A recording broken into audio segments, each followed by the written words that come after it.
ونستغفره ونعوذ بالله من شرور أنفسنا ومن سيئات أعمالنا. من يهده الله فلا مضل له ومن يضلل فلا هادي له، وأشهد أن لا إله إلا الله وحده لا شريك له، وأشهد أن محمدا عبده ورسوله صلى الله عليه وعلى آله وسلم. أما بعد، فما زلنا معشر الإخوة والأخوات مع أثر العبادات في حياة المسلم. قال الله تعالى: من عمل صالحا من ذكر أو أنثى وهو مؤمن فلنحيينه حياة طيبة ولنجزينهم أجرهم بأحسن ما كانوا يعملون. ففي هذه الآية الكريمة أن الإيمان والعمل الصالح يترتب عليهما أن يحيا الإنسان حياة طيبة سعيدة معمورة بتقوى الله وطاعة رسوله صلى الله عليه وسلم، مع ما يحصله من الثواب الجزيل في الآخرة. وإلى هنا انتهى ما ذكره الشيخ من الآيات القرآنية في آثار العبادات. Allah Jalla wa Ala dit dans le Coran ce qui a pour sens: quiconque œuvre en bien tout en ayant la foi, qu'il soit homme ou femme, nous lui donnerons une vie heureuse et nous les récompenserons de la meilleure des manières pour ce qu'ils œuvraient. Donc on voit dans ce verset encore une fois que la foi et les bonnes actions qui en découlent donnent droit à l'être humain à une vie heureuse, remplie de piété et d'obéissance à Allah et son messager sallallahu alayhi wa sallam, sans oublier la grande récompense de l'au-delà. ومما جاء في السنة المطهرة في بيان ما يترتب على العبادات من الآثار الطيبة في حياة المسلم ما جاء في وصية النبي صلى الله عليه وسلم لابن عباس رضي الله عنهما، حيث قال عليه الصلاة والسلام في تلك الوصية العظيمة النفيسة: احفظ الله يحفظك، احفظ الله تجده تجاهك. الحديث رواه الترمذي وقال حديث حسن صحيح.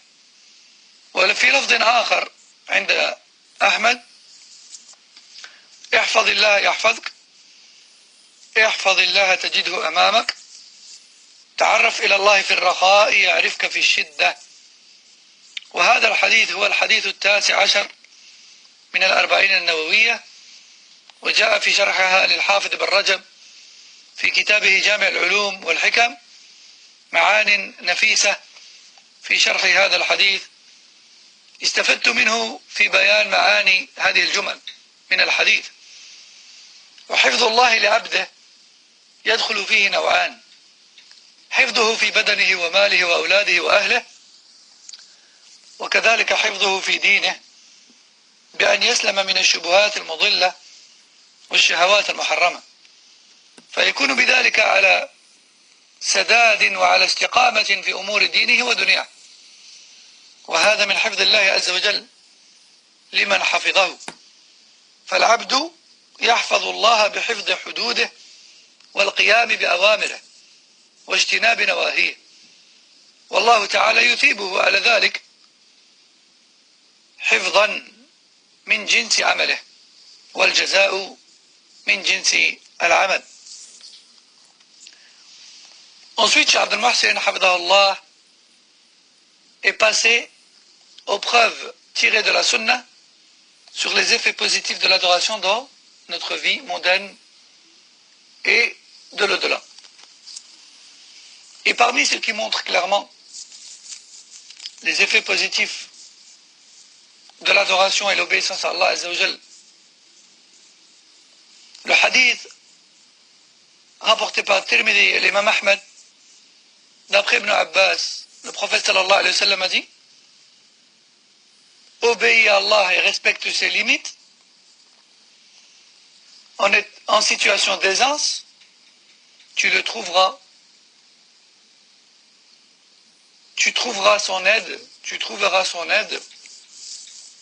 et son secours dans les situations de difficulté. Obéis à Allah en temps d'aisance, tu le trouveras avec toi en temps de détresse et de difficulté. Dit autrement, Allah tabaraka wa ta'ala sera à ton service avec son aide et son soutien et sa protection, subhanahu wa ta'ala, si toi tu respectes ses limites en temps d'aisance. Et le cheikh nous dit: la protection d'Allah tabaraka wa ta'ala pour son serviteur en guise de récompense pour son obéissance, elle est de deux types. Tout d'abord, la protection d'Allah tabaraka wa ta'ala de son serviteur dans son corps et sa santé, la protection de ses biens, de ses enfants et de sa famille, d'un côté. Et de l'autre côté, il y a un deuxième type de protection d'Allah tabaraka wa ta'ala pour ses serviteurs, qui est sa protection sur le plan religieux. Dit autrement, il te protège des ambiguïtés et des mauvais penchants de l'âme qui, tous deux, font sortir l'être humain de la voie d'Allah tabaraka wa ta'ala. Et l'obéissance à Allah azza wa jal consiste à respecter les limites d'Allah, ses ordres et interdits. Donc je répète et je récapitule la parole du prophète sallallahu alayhi wa sallam dans laquelle il dit: respecte les limites d'Allah en situation d'aisance et tu trouveras Allah avec toi en situation de difficulté. Et ce que veut dire tu trouveras Allah avec toi en situation de difficulté, c'est deux choses. La première, c'est qu'il te protégera dans ta santé, dans tes biens, tes enfants et ta famille. Et la deuxième, il te protégera dans ta religiosité. À savoir, il te protégera des ambiguïtés religieuses et des mauvais penchants de l'âme, qui tous deux sont des causes d'égarement du sentier d'Allah tabaraka wa ta'ala.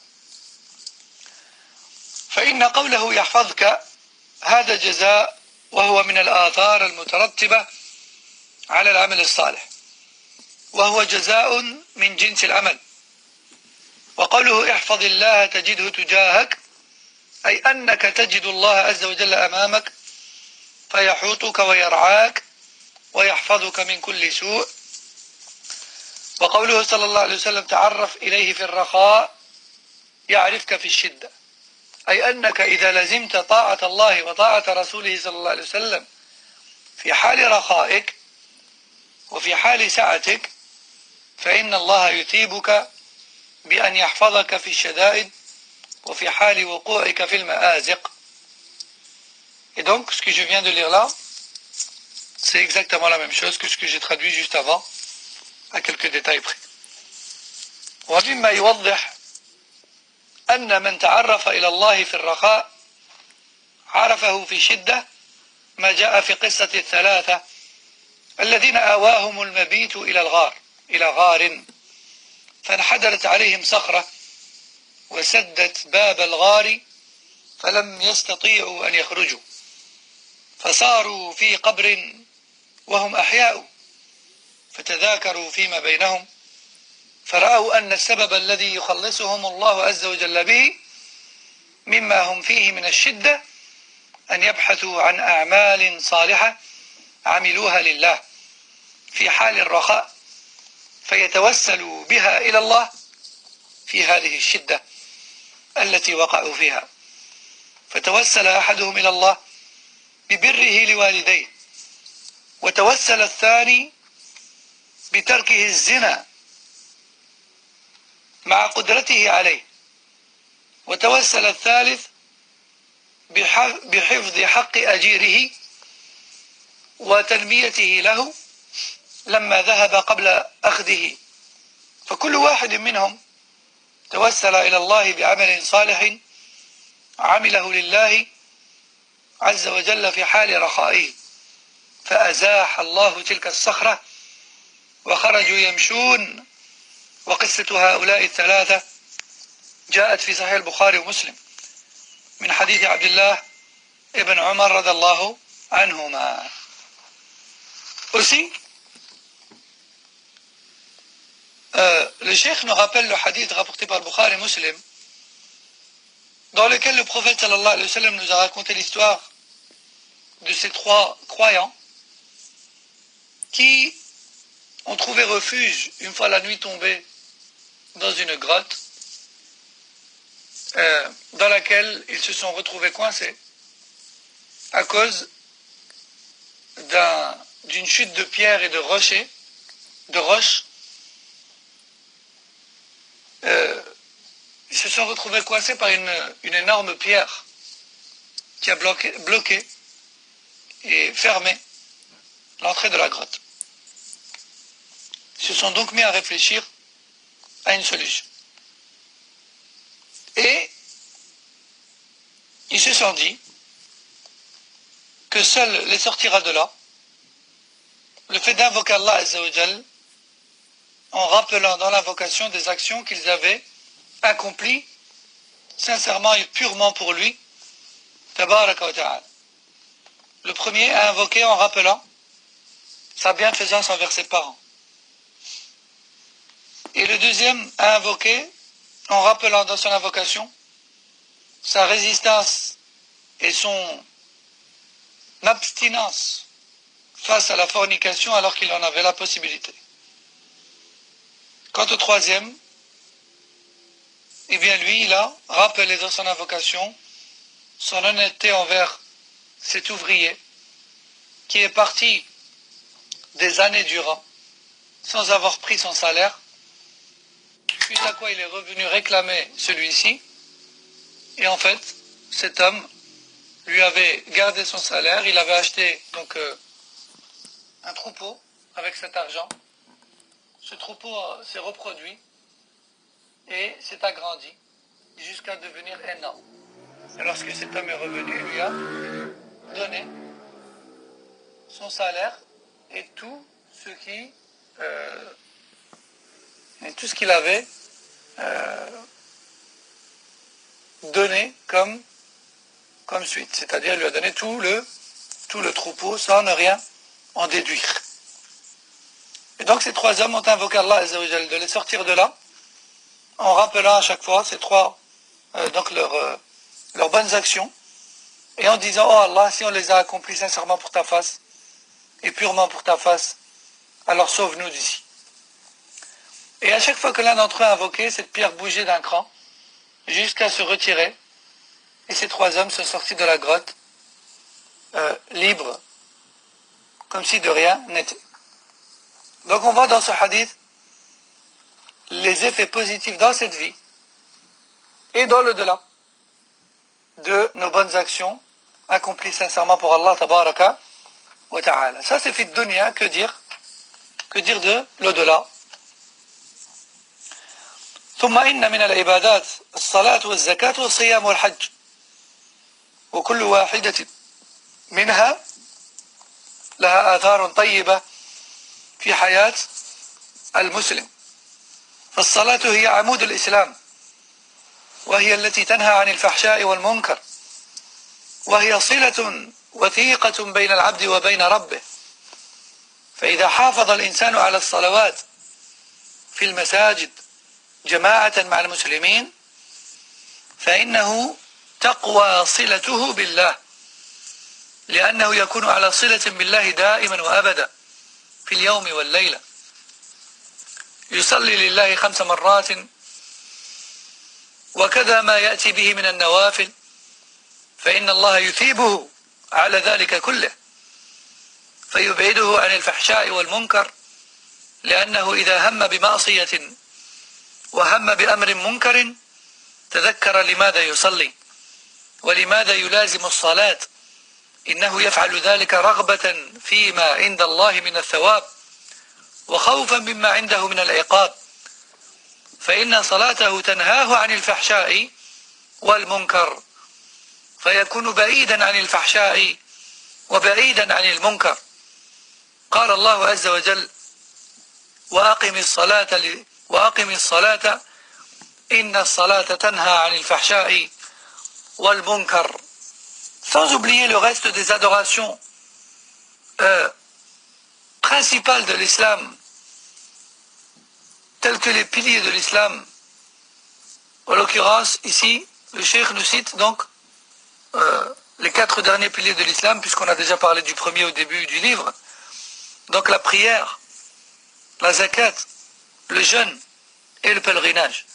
Chacune de ces grandes adorations a des effets positifs dans la vie du musulman. La prière, par exemple, elle est ce qui maintient la religiosité de la personne. Et parmi ses effets parmi ses plus grands effets, il y a le fait qu'elle empêche le croyant de commettre les péchés, les actes de turpitude, de débauche. Et elle est un contact permanent entre le serviteur et son Seigneur. Celui qui s'attache à sa prière, s'accroche à sa prière, et encore mieux à la mosquée en groupe, pour celui qui en a la possibilité, eh bien, son lien avec Allah va se fortifier, de jour comme de nuit. Puisqu'il va prier, il va accomplir au minimum 5 prières obligatoires de jour, et durant ses journées et ses nuits. Et s'il ajoute à cela les prières surrogatoires, eh bien son lien sera encore plus fort. Et cela va l'empêcher de commettre les grands péchés. Dès lors où il aura un penchant vers le péché, les effets de sa prière vont se présenter. Il va se dire: pourquoi je prie? Est-ce que je ne prie pas pour obtenir la récompense d'Allah et être protégé de son châtiment? Alors, pourquoi vais-je commettre ce péché et contredire ma prière et le but que je recherche à travers ma prière? Et c'est ainsi que le croyant va pouvoir s'empêcher de commettre les péchés, car sa prière aura augmenté et fortifié et solidifié la foi dans son cœur. Allah Azza wa Jal dit ce qui a pour sens et accomplit la prière, car celle-ci empêche de commettre la turpitude et les péchés. ثم إن الزكاة آثارها عظيمة، فهي تطهر النفس من الشح والبخل، وتطهر المال، وتكون سببا في نمائه وكثرته، ويحصل بها ما يسمى في هذا الزمان بالتكافل الاجتماعي، وهو أن الأغنياء عندما يخرجون زكاة أموالهم ويعطونها للفقراء، فإن الفقراء تنسد بذلك حاجتهم ويحصل لهم القوت بسبب هذا الحق الذي فرضه الله عز وجل في أموال الأغنياء. وقد جاء في حديث معاذ بن جبل المتفق على صحته قوله صلى الله عليه وسلم: فإنهم أجابوك لذلك، يعني الصلاة، فأعلمهم أن الله افترض عليهم صدقة في أموالهم تؤخذ من أغنيائهم فترد على فقرائهم، ففي إخراج الزكاة نفع كبير للأغنياء، حيث تتطهر نفوسهم وتنمو أموالهم ويثابون على إحسانهم إلى إخوانهم المسلمين الذين حصل لهم الفقر وحصلت لهم الفاقة والشدة، فيحصل إغناؤهم بهذه الصدقة التي تسد حاجتهم وتقضي عوزهم. Ensuite, on a la zakat. Et les effets de la zakat sont très nombreux également, parmi lesquels la purification de l'âme de toute la purification de l'âme de certaines mauvaises caractéristiques intérieures, comme l'avarice, par exemple. La zakat purifie aussi les biens, et elle est une cause de leur augmentation. Elle est une cause de leur augmentation. Aussi, la zakat, elle sert à concrétiser ce qu'on appelle aujourd'hui l'entraide sociale. L'entraide sociale. C'est-à-dire le fait que les riches, lorsque les riches s'acquittent de leur zakat et la donnent aux pauvres, eh bien en réalité, les besoins des pauvres vont s'effacer. Les besoins des pauvres vont être, plutôt les pauvres vont pouvoir obtenir ce dont ils ont besoin, parmi la nourriture, etc. Donc les riches, en s'acquittant de cette obligation qu'Allah Tabaraka wa Ta'ala leur a imposée, ils vont venir en aide aux pauvres. Ils vont venir en aide aux pauvres et les aider à obtenir ce dont ils ont besoin dans leur vie, de façon générale. Il est rapporté dans le hadith de Mu'adh ibn Jabal que lorsque le prophète sallallahu alayhi wa sallam l'a envoyé au Yémen, il lui a dit, invite-les au tawhid. Que la première chose que tu fasses, c'est de les inviter au tawhid. S'ils acceptent, alors invite-les à la prière. S'ils acceptent, alors informe-les qu'Allah leur a ordonné une aumône de laquelle doivent s'acquitter leurs riches vis-à-vis de leurs pauvres. Vis-à-vis de leurs pauvres. Et dans l'acquittement de la zakat, il y a un énorme bien. Tout d'abord, les âmes se purifient et les biens augmentent. Et la récompense est prescrite pour la bienfaisance envers nos frères et sœurs musulmans et musulmanes. والله عز وجل فرض الزكاة في أموال الأغنياء على وجه ينفع الفقير ولا يضر الغني فهي جزء يسير من مال كثير تفضل الله به وجاد وأوجب ذلك القسط القليل الذي لا يؤثر على الغني إخراجه وهو ينفع ذلك الفقير الذي أعدم ولم يحصل له شيء من المال. ومن الآثار الحسنة المترتبة على الصدقة والإحسان إلى المساكين ما جاء عند مسلم من حديث أبي هريرة أن النبي صلى الله عليه وسلم قال بين رجل بفلاة من الأرض فسمع صوتا في سحابة اسقي حديقة فلان فتنحى ذلك السحاب فأفرغ ماءه في حرة يعني في حديقة فإذا شرجة من تلك الشراج قد استوعبت ذلك الماء كله فتتبع الماء فإذا رجل قائم في حديقة يحول الماء بمسحاته فقال له يا عبد الله ما اسمك؟ قال فلان للاسم الذي سمع في السحابة فقال له يا عبد الله لما سألتني؟ فقال إني سمعت صوتا في السحاب الذي هذا ماؤه يقول اسقي حديقة فلان لاسمك فما تصنع فيها؟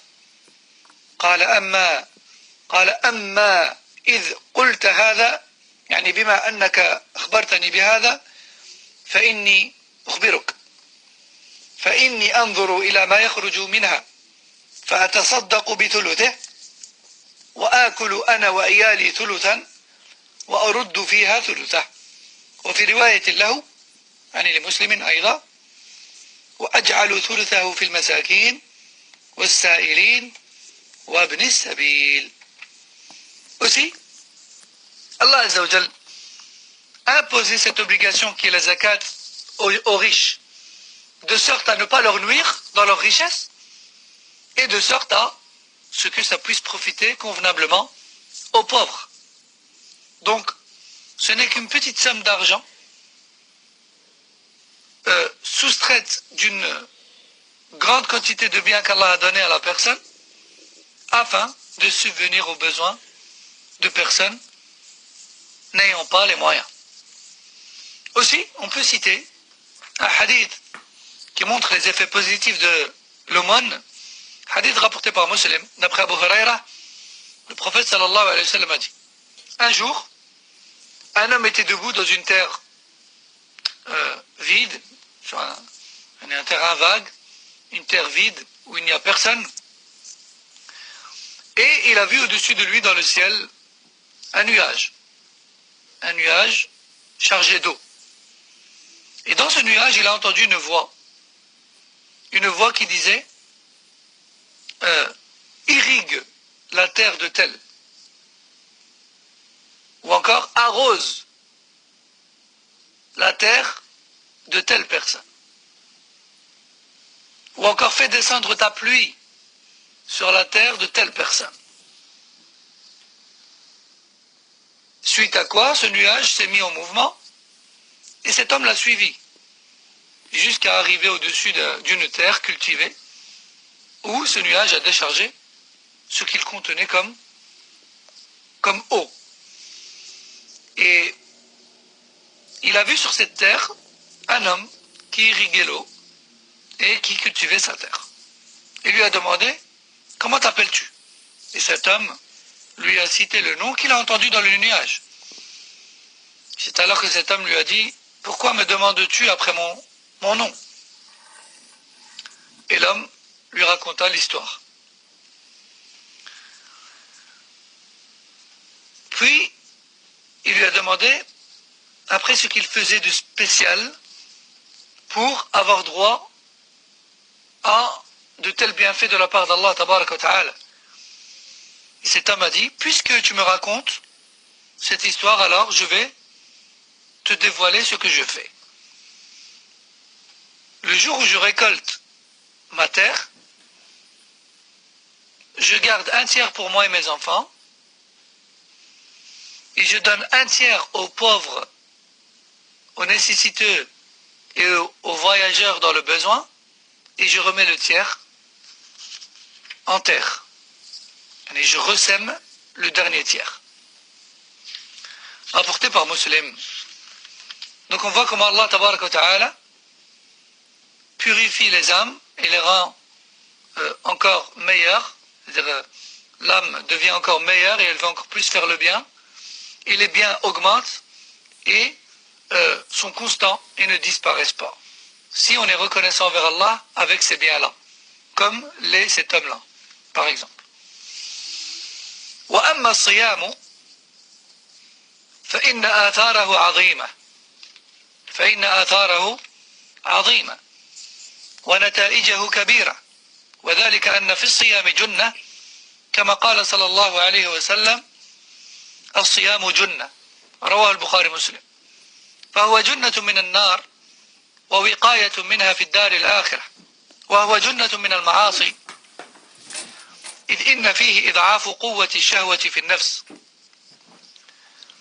فيكبح جماحها ويحول بينها وبين أن تقع في المزالق وتقع في الأمور المحرمة بسبب التمتع بالنعم والتلذذ بها فإن النفس قد تقدم بسبب ذلك على ما لا تحمد عقباه في الدنيا والآخرة ولهذا قال النبي صلى الله عليه وسلم حفت الجنة بالمكاره وحفت النار بالشهوات رواه البخاري ومسلم فالطريق إلى الجنة يحتاج إلى صبر على طاعة الله ويحتاج إلى صبر عن المعاصي والطريق إلى النار محفوف بالشهوات فإذا ابتعد الإنسان عن تلك الشهوات ظفر بالسلامة وإذا أقدم على الشهوات فإن ذلك قد يوقعه في الأمور المحرمة وتكون لذة عاجلة ولكن يعقبها حسرة وندامة وخزي وعار في الدنيا والآخرة وقد جاء في الحديث المتفق على صحته عن عبد الله بن مسعود رضي الله عنه أن رسول الله صلى الله عليه وسلم قال يا معشر الشباب من استطاع منكم الباءة فليتزوج فإنه أحسن للفرج وأغض للبصر ومن لم يستطع فعليه بالصوم فإنه له وجاء. فقد بين صلى الله عليه وسلم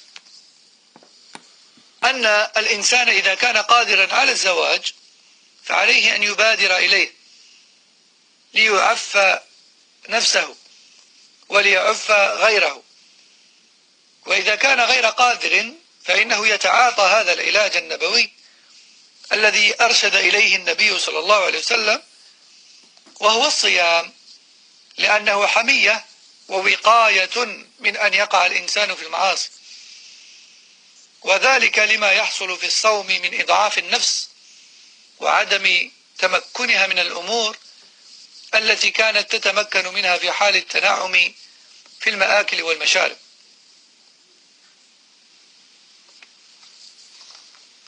والحاصل أن هذا توجيه نبوي كريم من الرسول صلى الله عليه وسلم للشباب أن يقدموا على الزواج إذا تمكنوا من ذلك وقدروا عليه، وإذا لم يستطيعوا فإنهم يكبحون جماح جماح نفوسهم بالصيام.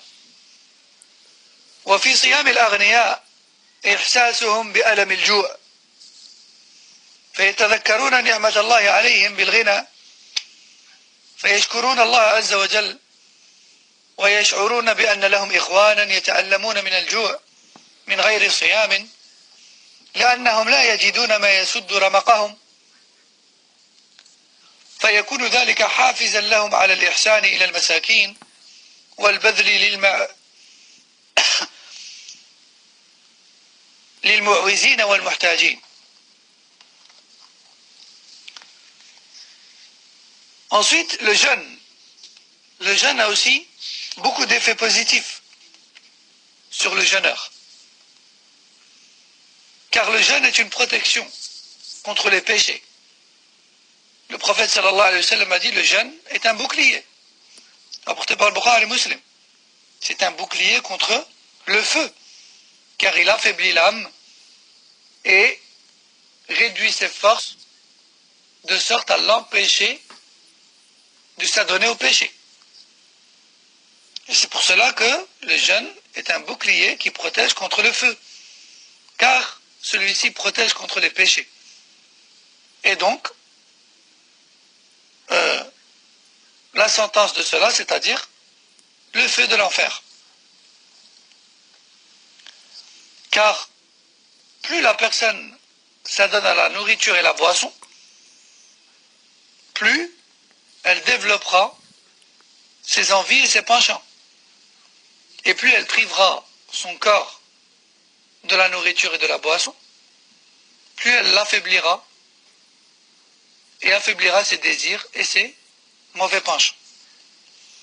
Le prophète sallallahu alayhi wa sallam a dit: le paradis est entouré de choses désagréables, et le feu, quant à lui, il est entouré des désirs et quant à lui, il est entouré des désirs de l'âme, rapporté par le Bukhari et Muslim. Donc le chemin vers le paradis contient des embûches et des difficultés face auxquelles il faudra patienter. Tandis que le chemin vers le feu est facile, car il contient des choses que l'âme aime et vers lesquelles elle penche. Donc dès lors où l'être humain délaisse les mauvais penchants et les désirs malsains de l'âme, il se placera en sécurité. Il se placera en sécurité. Et puis de toute manière, les désirs malsains et interdits ne procurent qu'un plaisir éphémère qui ne dure qu'un instant, mais qui est suivi de regrets, de mal-être, d'humiliation et de honte dans cette vie et dans l'au-delà. Il est rapporté chez le Bukhari et Muslim, d'après Abdullah bin Mas'ud, que le prophète sallallahu alayhi wa sallam a dit: ô vous les jeunes, celui parmi vous qui en est capable, qu'il se marie donc, car cela lui permettra de préserver ses parties intimes et de baisser son regard. Et celui parmi vous qui n'est pas capable, c'est-à-dire financièrement ou autre, alors qu'il gêne, car cela sera pour lui un moyen de protection. Voilà donc la solution que le prophète sallallahu alayhi wa sallam a donnée à celui qui n'est pas capable de se marier. Il lui a recommandé de jeûner pour affaiblir son âme et l'empêcher un maximum de commettre les péchés. Donc ceci est un conseil prophétique pour les jeunes qui ne sont pas capables de se marier, pour augmenter leur capacité de protection et d'éloignement du péché. Aussi, le fait que les gens riches jeûnent, cela leur permet de ressentir la douleur de leurs frères et sœurs pauvres ou nécessiteux, qui n'ont pas toujours de quoi combler leur faim et leur soif, alors qu'ils ne sont même pas en état de jeûne. وأما الحج فإنه عبادة عظيمة افترضها الله عز وجل على عباده في العمر مرة واحدة، وهي تشتمل على أمور تتعلق بالمال وأمور تتعلق بالبدن، ولها آثار طيبة ونتائج حميدة في حياة الإنسان. وقد جاء عن النبي صلى الله عليه وسلم أنه قال: العمرة إلى العمرة كفارة لما بينهما، والحج المبرور ليس له جزاء إلا الجنة، رواه البخاري ومسلم. وعن أبي هريرة رضي الله عنه أن رواه البخاري ومسلم عن أبي هريرة: وسئل رسول الله صلى الله عليه وسلم عن أفضل الأعمال فقال: الإيمان بالله ورسوله. قيل: ثم ماذا؟ قال: الجهاد في سبيل الله. قيل: ثم ماذا؟ قال: حج مبرور. رواه البخاري ومسلم. وعن أبي هريرة رضي الله عنه أيضا أن وقال رسول الله صلى الله عليه وسلم: من حج لله فلم يرفث ولم يفسق رجع كيوم ولدته أمه. رواه البخاري ومسلم عن أبي هريرة رضي الله عنه أيضا. والحج المبرور هو الذي يأتي به الإنسان مطابقا لسنة النبي صلى الله عليه وسلم، وعلامته أن يكون بعد الحج أحسن منه قبل الحج. فإذا تحولت حال الإنسان بعد الحج من حال سيئة إلى حال حسنة، أو من حال حسنة إلى حال أحسن، فهي العلامة الواضحة لكون حجه مبرورا. Cheikh Abdel Mohsen nous dit: ensuite nous avons le Hajj. Le Hajj qui est une très grande adoration qu'Allah Tabarak wa Ta'ala a ordonné à ses serviteurs croyants. Le Hajj, au moins une fois dans la vie, au moins une fois dans sa vie. Et le Hajj est une adoration qui englobe plusieurs choses, plusieurs types d'adoration.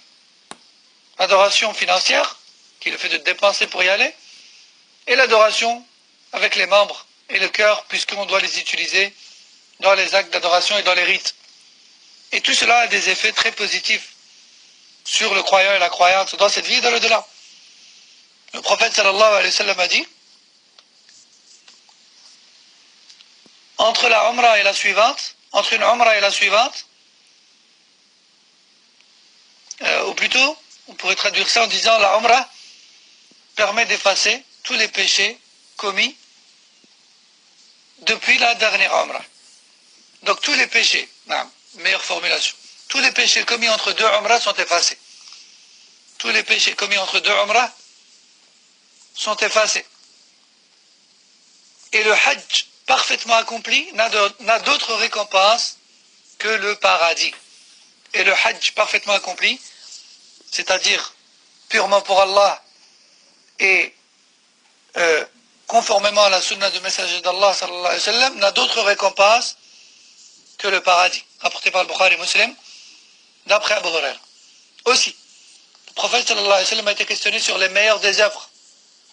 Et il a répondu, la foi en Allah et son messager. Puis quoi d'autre au messager d'Allah? La lutte dans le sentier d'Allah. Puis quoi d'autre au messager d'Allah? Un hajj parfaitement accompli. Rapporté par le Bukhari et Muslim, d'après Abu Huraira également. Aussi, le prophète sallallahu alayhi wa sallam a dit, celui qui accomplit parfaitement le hajj, sans commettre de faits et gestes inutiles, revient de son hajj pur, purifié, sans aucun péché, comme le jour où il a été mis au monde. Comme le jour où il a été mis au monde. Rapporté par le Bukhari et Muslim, d'après Abu Huraira aussi. Et Cheikh Abdel Mohsin nous dit,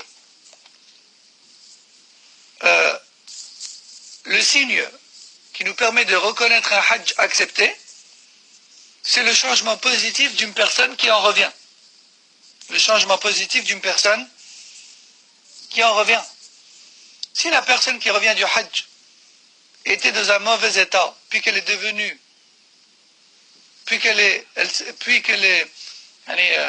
avait un mauvais état, puis elle s'est améliorée et elle s'est mise dans la droiture, alors c'est que son hajj est incha'Allah accepté. Et si elle était déjà dans un bon état, puis qu'elle s'est encore plus améliorée, pareil.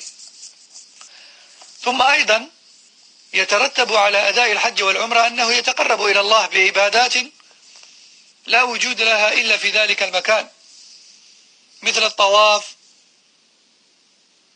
فإن الطواف عبادة جعلها الله من خصائص بيته العتيق فإذا وصل إلى مكة طاف بالبيت العتيق وتقرب إلى الله بعبادة لو لم يصل إلى مكة لما تقرب إليه بها لأنه لا وجود لها إلا حول الكعبة المشرفة ويستذكر بذلك ويستشعر أن طواف ويستذكر بذلك ويستشعر أن أي طواف يكون في أي مكان من الأرض ليس مما شرعه الله عز وجل فلا يجوز لأحد أن يطوف بضريح من الأضرحة أو بأي بقعة من الأرض سوى الكعبة المشرفة ومن ذلك تقبيل واستلام الحجر الأسود واستلام الركن اليماني فإن الله عز وجل لم يشرع للمسلمين أن يتقربوا إليه بتقبيل حجارة أو استلامها إلا في هذين الموضعين ولهذا لما جاء عمر بن الخطاب رضي الله عنه إلى الحجر الأسود وقبله قال إني أعلم أنك حجر لا تضر ولا تنفع ولولا أني رأيت رسول الله صلى الله عليه وسلم يقبلك ما قبلتك رواه البخاري مسلم. Aussi, le Hajj et l'Umrah permettent d'accomplir des adorations qu'il est impossible d'accomplir en d'autres temps ou en d'autres lieux, comme le fait de tourner autour de la Kaaba, ce qu'on appelle le tawaf, ou encore la circumambulation. Cela est impossible ailleurs.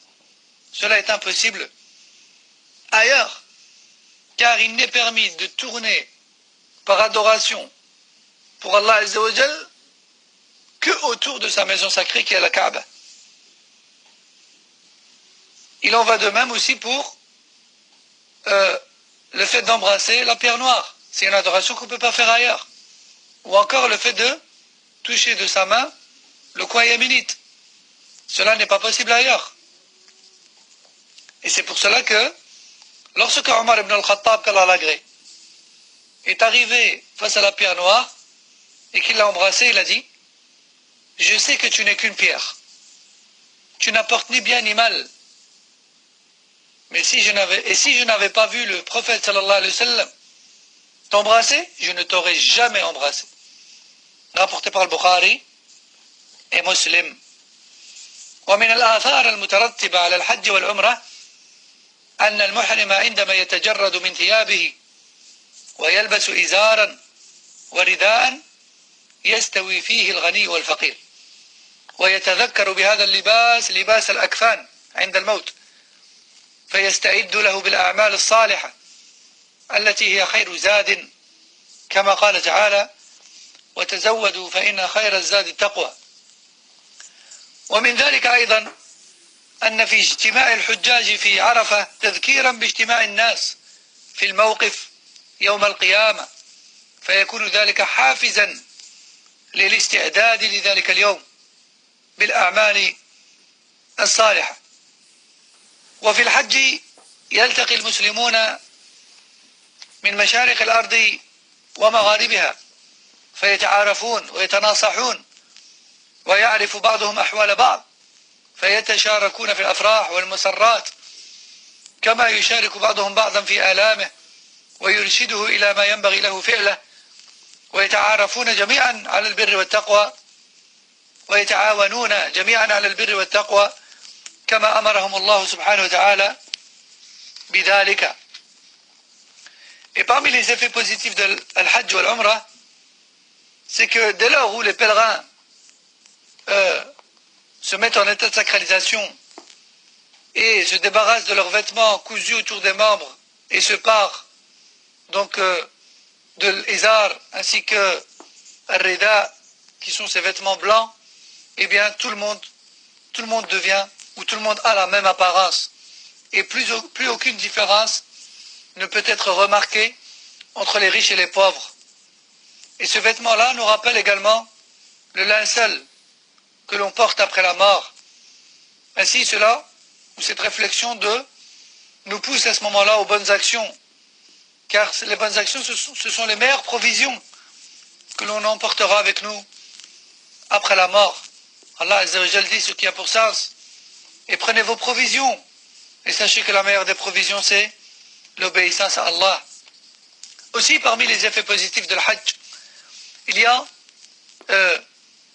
le rassemblement des pèlerins du monde entier au mont Arafah, et cela nous rappelle la résurrection et la sortie des tombes le jour du jugement dernier, et cette réflexion doit encore plus nous pousser à l'adoration et aux bonnes actions pour s'y préparer.